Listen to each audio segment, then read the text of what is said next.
Hello everyone and welcome to an evening in Halo Reach. I'm BBK Dragoon and this is a chill live commentary series where we just sit back, relax. I hope it feels like it's a Friday night, you're hanging at your buddy's house, just chilling on the couch, talking about life with some cool games on in the background. In today's video, I wanted to play a little Halo Reach. I want to talk a bit about life right after college and right when I started a job, like my beginning of my career, I guess, or whatever. And just talk about balancing games and life and all of that stuff. One of the previous videos, there was a great comment. It won't let me alt tab right now, but I think it was Corgi who left a really nice comment about the challenge of balancing life, especially after that transition from college into your first job. So I'll talk you through my experience, what I've learned, what I did right, what I did wrong, and just reminisce a little bit today. Reach looks exceptional on MCC on PC, and I do admit that I am very fond of this game. I know the multiplayer changes were not received overly positively, but I have incredible memories with this game because that's where the channel started, truly. And I think this little pocket from probably about 2010 until 2017-ish, some of the best artwork Bungie's ever produced. You can go back to Destiny 1, and I cannot believe how gorgeous that game is.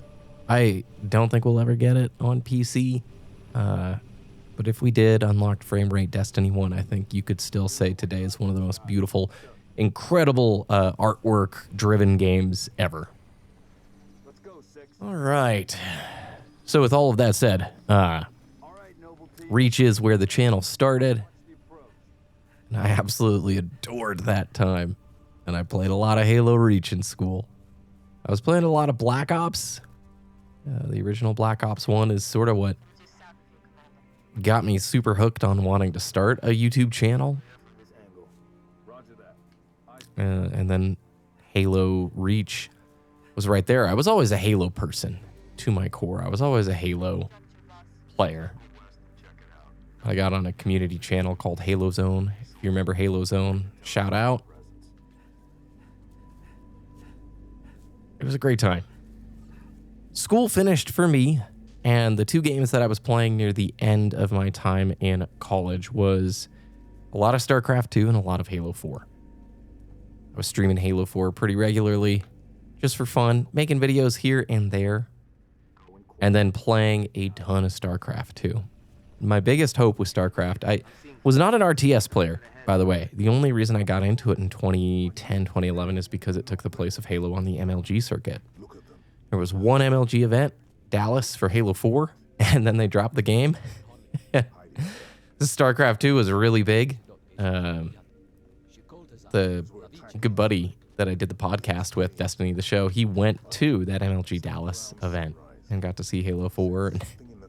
That was the event where some of the players definitely got the leaked build online early and had practiced it for a few weeks coming into the event, which is a little, oh, it's a little funny. Here's your throwbacks. There were no chairs, by the way, right, for that event. That's how you know it was the beginning of the end for Halo on MLG. It was such a bummer that people were just sitting on the floor. Like they didn't even give them the chair space that they needed. If I'm misremembering any of this, let me know, but I got into StarCraft 2, I fell in love with it, and I was playing pretty regularly during college, and that was a competitive game, and my whole hope was to play StarCraft 2 in the CSL, the Collegiate Star League. And you needed to be about Diamond level. Most of the players were Masters level, but you could start to compete if you were Diamond. And I picked up, there's 3 expansions with StarCraft 2. There's Wings of Liberty, the first one that came out, Heart of the Swarm, and Legacy of the Void. I remember asking for Heart of the Swarm as a Christmas present from my parents, and they got me that expansion, and it was absolutely amazing, super fun. I got up to Platinum in Wings of Liberty, and I stayed there. And when Heart of the Swarm first released, they changed the ladder, and it got substantially more difficult. And I got stuck in Platinum for a long time, and I thought it was because Protoss was overpowered and Swarm hosts are the worst, and I'm just doing everything great. I'm macroing, I'm building my Marines, I'm doing it so well. I played Terran, by the way. If you play StarCraft, you know. Just like how great this game still looks, by the way. Their explosions are unrivaled. Little grunt backpacks exploding. It's just fantastic. I think there's a carbine up on one of these roofs here. No, the truth of the matter was I sucked, and I needed to make tech shifts in my builds, and I wasn't doing that. Excuse me.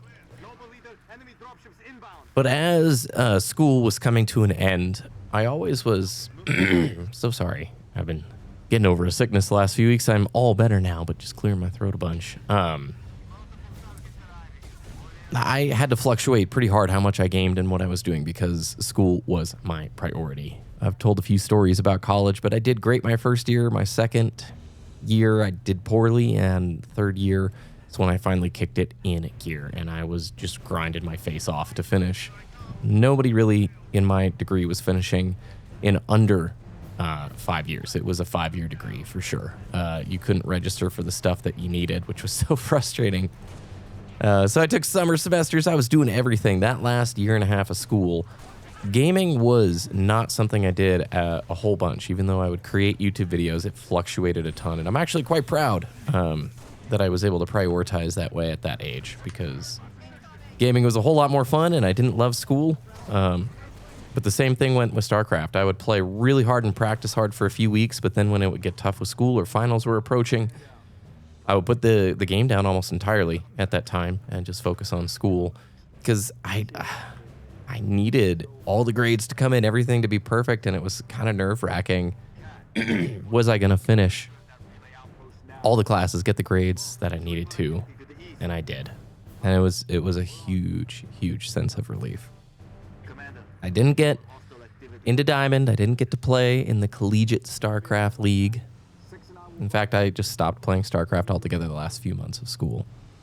But after I graduated, I took a few weeks, put some applications out there, and while I was waiting on some return information on a few of those applications, I started playing StarCraft again.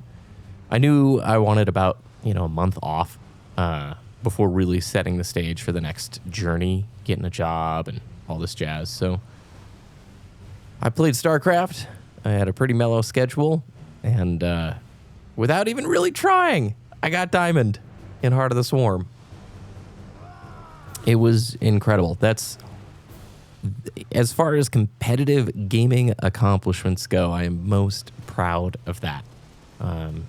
I got Onyx and Reach and 50s in Halo 4 before and after the reset. Never got a 50 in Halo 3 because I just wasn't playing competitive during those age ranges, like I was racing bikes at that time. But from not having any RTS experience at all to being able to, in a few years, get up to Diamond and play decently, I remember just like screaming. I was so stoked when I finished the match and the icon changed, and it's still on. I need a screenshot or something. In fact, one of these evening ends, Masco had suggested doing a StarCraft 2 evening end. I would love to do that, but I would like to practice a little bit first, so I have a build that's like second nature, and I can just talk. And that game is oddly therapeutic and relaxing if you're just playing against the computer. If you're not, it's like mental gymnastics how tough that game is. And that is the end of college. I got the job that I had applied for, and I was super excited. I wrote a proposal and put together all this information. I'll do this, that, and the other for you. I'm trying to remember what flashlight is on my current keybinds. I don't remember. And I played a little Halo 4, but it was mainly just chill StarCraft at that time. Yeah. And the job started, and immediately, instead of getting to work on the proposal that I had pitched to them, they threw me onto a project that needed a bunch of help. And I was not passionate about that project, and it was the first few years of that gig. And it kind of sucked because it was sort of an idea that felt doomed to fail. It was doomed to fail, but I had to pour so much time and effort into it those first few years. And so, as with things in life, it rarely goes how we expect. I just want to look at this. I've never really come up to this weird little gate right here. As with life, it never really goes how you expect. I was playing some games at the start of that career. When I was done with work, when I come home in the evenings, other than riding my bike, I was playing some Halo. This is near the time that Halo MCC came out. I think there's a DMR in here. Let me go double check. It's been a while. Is there a DMR on one of these back walls? MCC released. I was beyond excited. In fact, it's the only reason that I ended up buying a shotgun there. The Xbox One was for Halo MCC, and then it was totally borked, and that was a disappointment. But those first few years of playing games after college ended and the career started was Halo 4, Halo MCC, and then Destiny 1. And something I did, I played in the beta and the alpha. Was I in the alpha? I think I played in the alpha for Destiny 1. My good buddy, BD Diddy. Oh my gosh, give me a second. I'm gonna get a drink of water here. I am terribly sorry. BD Diddy, a Halo YouTuber. And unfortunately, DITTY, I go through this all the time. He goes by Ruin now. That's his other gamer tag, so he doesn't have to deal with all the stupid stuff that has happened since then with that name. He and I were Halo buddies. We were on Halo podcast together. We were on Halo Zone together, and I had reached out to him about wanting to start a Destiny podcast. I don't even know where the idea of a podcast came from. Why? Well, actually, I do remember this. Other than Halo and Destiny, I was playing a little bit of World of Warcraft at that time. I've played WoW on and off since vanilla. Never a lot, honestly. I probably could have picked up that shotgun 100 years ago, and this would be a lot easier, but whatever. We're playing on normal just because it's easier to talk through stuff. And there was a World of Warcraft podcast that I was listening to, and I just thought it was very cozy, very chill, and I wanted to try and do something similar. So we started Destiny the Show, which was a news podcast about Destiny. And that went from 2014 to 2019, 4.5 years, weekly episodes, some of the best times of my gaming life. I loved doing that, and it completely improved my public speaking skills. It gave me so many practical things that improved the way that I saw my career and opportunities, and just I learned that you are not always going to get to do the stuff that you want to do at your job. It's just a fact. There's going to be projects that are stupid. There's going to be things that are beyond your control that you have to participate in, and you have to give your best effort, even if you know it's like a doomed thing. You know it's probably going to fail miserably. You still got to show up, and you got to find joy within it. And it was funny because every week I would look and absorb Destiny news. We would come to the table, talk about the news, talk about Destiny, and I think it's one of the most successful YouTube-y things that I've ever done. I was able to get the attention of Planet Destiny back in the day, and I got to be a contributor there and make videos and reviews and things for them, and it was just a lot of fun to be very involved with Destiny 1. Those 3 years, I was locked in. I was playing with a great group of friends, all old Halo transplants. Basically everyone I played Destiny with were old Halo buddies. And in fact, all of my best gaming friends from online are from those Halo and Destiny 1 days. And I will tell you, I didn't struggle that much with balance at that time. The career was 8 to 5. I would game in the evenings when we came home. And when I came home. Dragoon is one person, everyone. Anyway, I don't even know what I was saying, man. I would play... Ooh, give me the DMR. Oh, the best cutscene in the entire freaking game is coming up. I'll be really quiet during that section here. So, yeah, I loved it. I would play in the evenings. I would stay up late because I was younger, and staying up late wasn't that big of a deal. It wasn't that much of an issue. And I got my work done. It was never a problem. The balance was not an issue.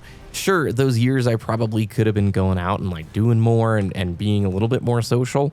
But life was good. It was just focusing on the start of the career, cost of living was like tight, but not gnarly, like not as insane as it is these days. Like these days, it's stupid going to the grocery store and like what grocery store budgets have to be.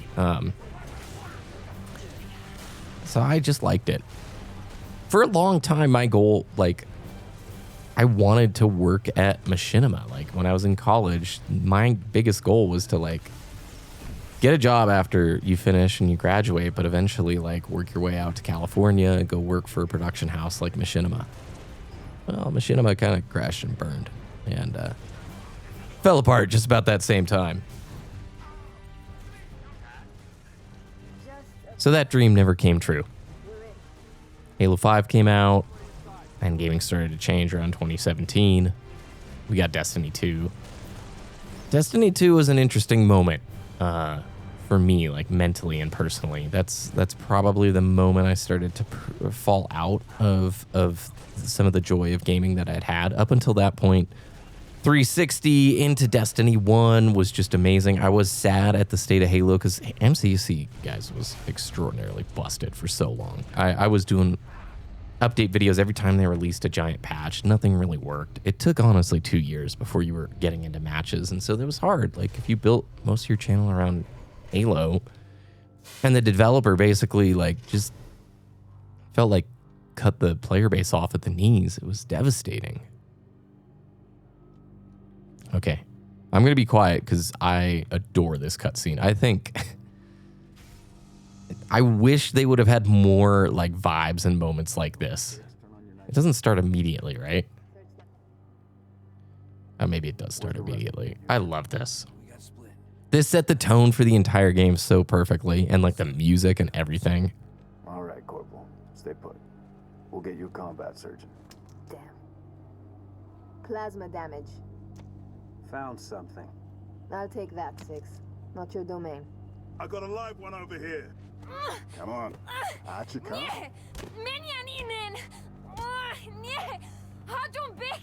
It's all right.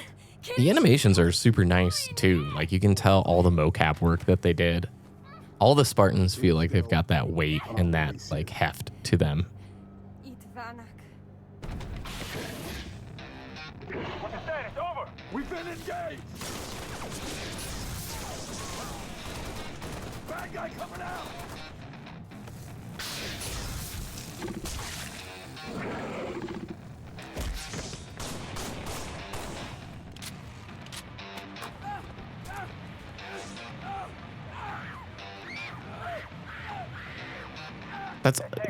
It's so sick. Like -4, stay on the entrance. 2. it's insane, dude. This is a pitch for an entire game. I'm telling you, I want Bethesda to make a Doom-style game with Noble Six. He survived in the cave or whatever, and it's called the Covenant Slayer. And it's just full. It's Doom, M-rated, mature, like over the top. Is it 4? 4 is the button. There's no flashlight, Dragoon. You remember that? Oh, hi. I forgot you guys are here. So what I'm trying to say is I didn't have any balance issues those first few years out of college. It was great. I was working. Work wasn't super fun, but whatever. The gaming was a great time. It was a nice mental break, and I deeply, deeply enjoyed it. I would say when Destiny 2 came out is the moment it started to shift to where I wasn't enjoying it as much and I was playing more. Vanilla Destiny 2 was a huge step in the wrong direction after the player base had spent so many years helping Bungie get Destiny 1 to the point that it should have been, or where we wanted it, not should have been, because it was like their first foray. The end of Destiny 1, when they did the Moments of Triumph or whatever it was called, where they redid the raids and you had the new armor sets and reasons to go back and do all 4 raids on a weekly cadence, they really, really nailed it. I timed that poorly, but thankfully this is normal and not legendary. It was fantastic, and they had solved so many multiplayer issues. Well, Destiny 1 or 2, they go back to the drawing board, 4v4 and weird ammo economies and a more competitive, way the sandbox played out. And I'll keep it straight. I actually kind of liked the initial Destiny 2 PvP idea where they had tried to make it a little bit more fair and a little bit less chaotic. And I mean, I haven't kept up with PvP meta for Destiny 2 in forever. I'm sure all I see is people mad about it continually on Twitter for years and years. So I ultimately left Destiny 2 in 2019, 2020-ish, right after Forsaken. And we, for the podcast, decided to conclude a few months after Forsaken. Forsaken was incredible. Destiny 2 ended up being quite a bit of fun, and I think that era right around Forsaken was phenomenal and the best that it was going to be. The Taken King era for Destiny 1, same thing. It just, there were pockets of time where it truly was just magical and very, very fun. But with Destiny 2, I did play quite a bit. I remember re-rolling 3 characters on PC after I had rolled my 3 PS4 characters, and just playing and talking a lot, feeling like we needed to do so with the podcast to stay like on top of things and to understand stuff. And if you weren't having as much fun, that's when it was becoming more forced play. Not all the time, but just it was a lot of game time, right? And especially when you have an MMO-ish style game like Destiny or any investment game, they soak a ton of time, right? You really, they are like the game. You only have 1 or 2 of those at a time. You can't play multiple investment or MMO games at the same time if you really want to get far, or unless you've just got like a ridiculously easy work schedule. Because like if you're working an 8 to 5 Monday through Friday and you're not playing all day on the weekends, I don't know how you could like maintain 2 MMOs and like an investment shooter and keep up. You can obviously play most of these all like pretty casually. So I never really felt like I had the scales tipped in the wrong direction, but now I'm in the complete other end of the spectrum where I don't really get to play all that much. But when I do, I actually enjoy it more. So that's the thing, is like sometimes when you're in a period of life where you get to play a whole bunch, it doesn't necessarily mean you're having more fun. Which I think is very interesting. I have more fun now in some ways than I did back then. All right, DMR and then the target locator. Armor lock. Like the balance looks different, but looks different now, but the lesson sticks. Games are at their best when they're supporting your life and not running it. And so I would say if you're in that transition time where you've just finished up with college, you're starting a job, or you're in a new kind of era of life, this thing was super cool. Are we going to get both of them in it? Almost. Oh, I gave up the DMR for it. But yeah, we got both of them. Sick. Let's go. Will this open back up, or did I lose my opportunity here? I think I lost my opportunity. Yeah, I lost it. That's fine. There'll be other chances to get something cool. I would just say, look, only you can decide the balance of your life. And I'm not going to like sit here and tell you I've never gamed too much. I totally gamed too much in college. Like there were eras that sophomore year where I was playing way too much. Wow, you're still alive, dude. Impressive.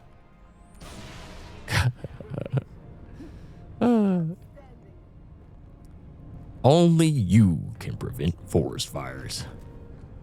It's just, you know when your life's out of whack. I feel like it's not this giant mystery. If you're doing a hobby or activity so much that other aspects of your life are suffering, I think deep down you probably know it. And there are periods of time when you're younger. Come on. Is Cat gonna jump in? I guess if we leave Cat behind, she'll probably like teleport onto us anyway. I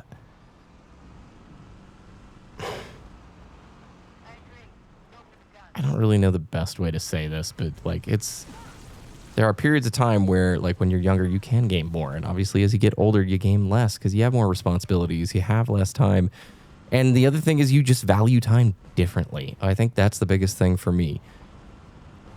I was more okay with games not valuing my time in the same degree back then when I had more time than these days when time is super limited. I've become quite a quality connoisseur in terms of I want good games that super duper respect my time.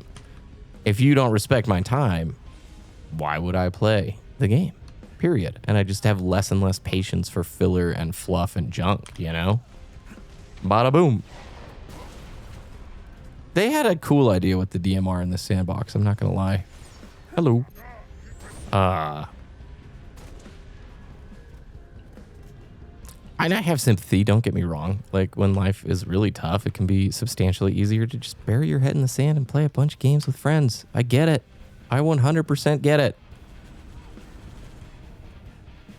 But right after college, right, when you're starting that career, like, if you don't have your job lined up, if you're not moving in the direction that you're sort of hopefully wanting to be, just know, like, it's a critical, important time. Man, I sound like such an old fart. Jeez.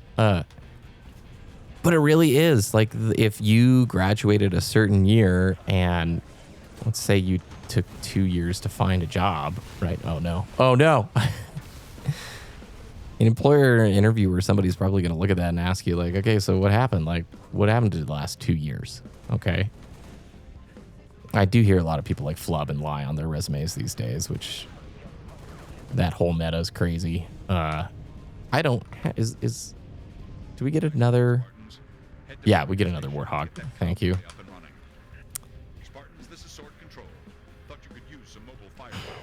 It's like compound interest, right? The sooner you start saving and putting it away, the bigger benefit you're going to have down the road. So you may not want to go to college either, by the way. If I'm talking to somebody in high school or whatever, and they're like, I'm not going to go to college. I want to do a trade school, or I want to do this, that, and the other. You know, I was in a similar basket. I wanted to literally do motion graphics, by the way. I'm happy I finished with the degree because I ended up doing something that, like, ultimately the degree is more beneficial than the trade school. But I think now more than ever, like, bro, so many degrees feel scammy to me. So many universities are just there to take your money and support the athletic department. And, you know, degrees don't guarantee you a career at this point. Experience, in many ways, does you more. It's such a different ball game, and I do feel like we have lived through this era where the value of college has shifted. Depends on your field, depends on your role, depends on a lot of things. So don't take this to heart as like Blanket Dragoon said, don't go to college, bro. I think it's important to know your hobbies, know your interests, and if you can, work in high school. I worked all through high school, multiple jobs. By the time I was coming out of school, I already had, you know, a resume for working at a TV station, a coffee shop, an office, like a bunch of different roles. So I wasn't coming in with zero experience whatsoever, and I'd already tried out a few different kinds of things. They didn't pay well, but you know what? That was a really important thing. It was good to have some of those. Now let's get up here. That would be a topic for a whole nother video. Maybe when I talk about my college experience and the degree and all that stuff, we can discuss it more. But I'm just saying, time is super valuable, and the games are going to feel better if it's a reward and you've been like actually grinding and putting in the discipline and the work towards the stuff that you want to do. I know it can be hard to start. I think that's the trickiest part. I'm probably going to die. What is it about this? When you revisit this part of the map later, it's so difficult too. Like this little hut in particular.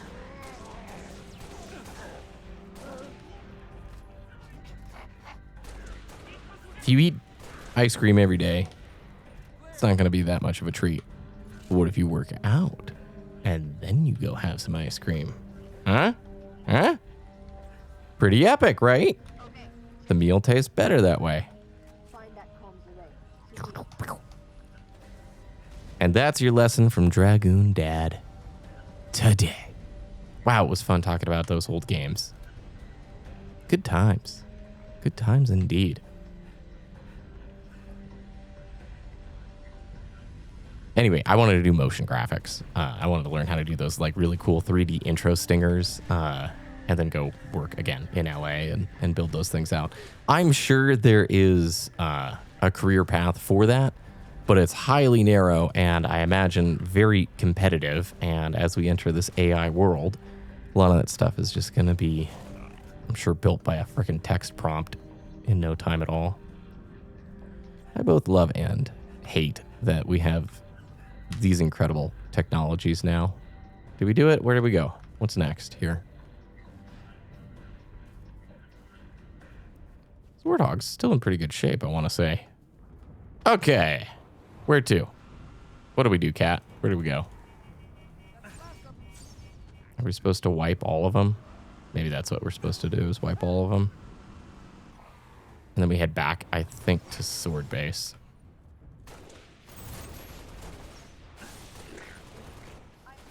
Pop right there. We are actually nicely at this beautiful 30-minute mark.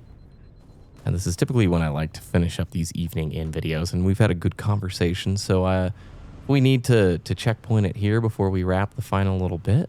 We can do so. Look at this. This was on the 360, everyone. The 360 of all On our way, Commander. places. 6, let's go. Oh, yeah, we return to base. Yeah, fight the hunters. It's a huge pain. I think we'll wrap it here because this week has been a lot already. Oh, we salvaged it. Oh, if you have tips on ballots. Whoa, that guy has no chill, man. He followed us that whole time. I always forget, is it the sniper in Reach that does like mega damage to vehicles? I think it is. Yeah. Reach sniper was so great. And we're back in here. So yeah, if you have tips on balance and gaming, please let me know.